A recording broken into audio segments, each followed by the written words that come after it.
أعوذ بالله من الشيطان الرجيم. بسم الله الرحمن الرحيم.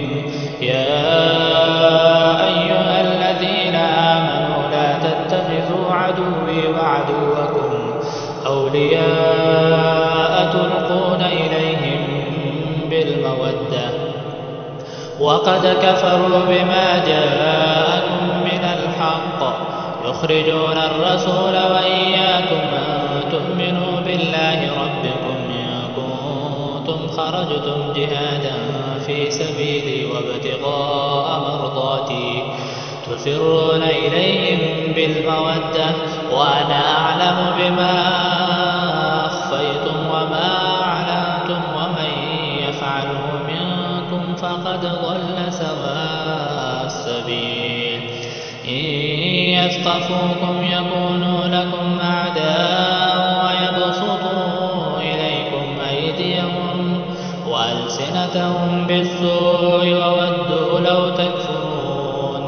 لن تنفعكم أرحامكم ولا أولادكم يوم القيامة يفصل بينكم والله بما تعملون بصير.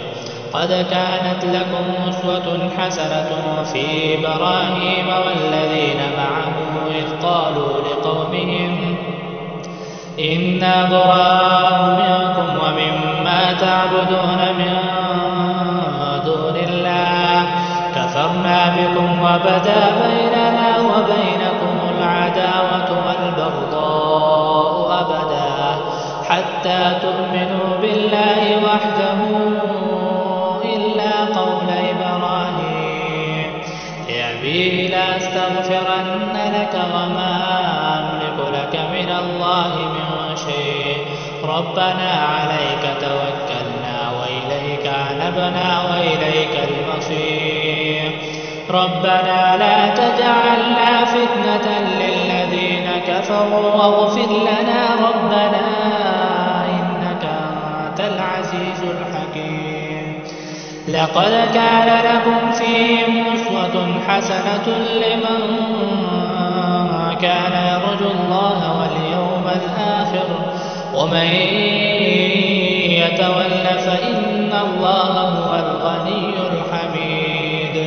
عسى الله أن يجعل بينكم وبين الذين عاديتم منهم مودة والله قدير والله غفور رحيم.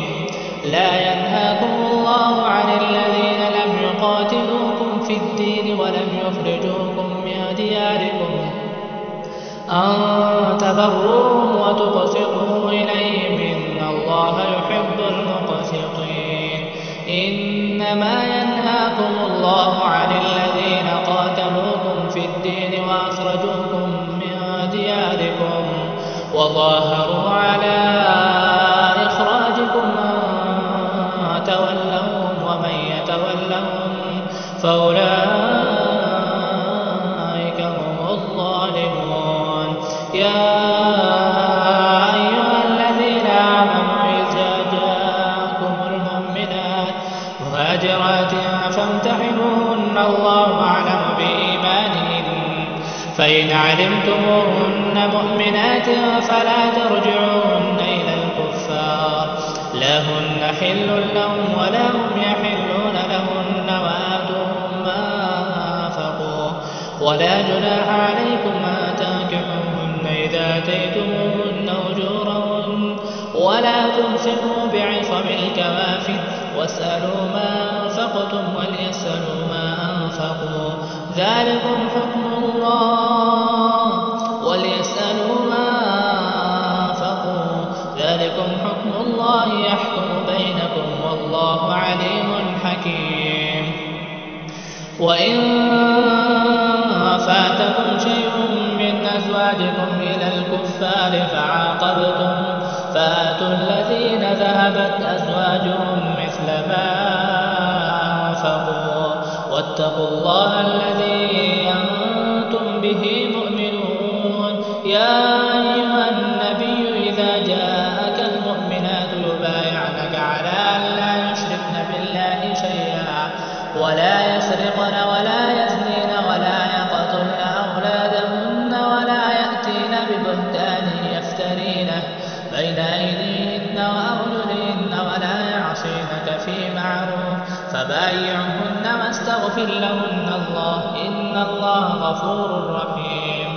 يا أيها الذين آمنوا لا تتولوا قوما غضب الله عليهم قد يئسوا من الآخرة كما يئس الكفار من أصحاب القبور.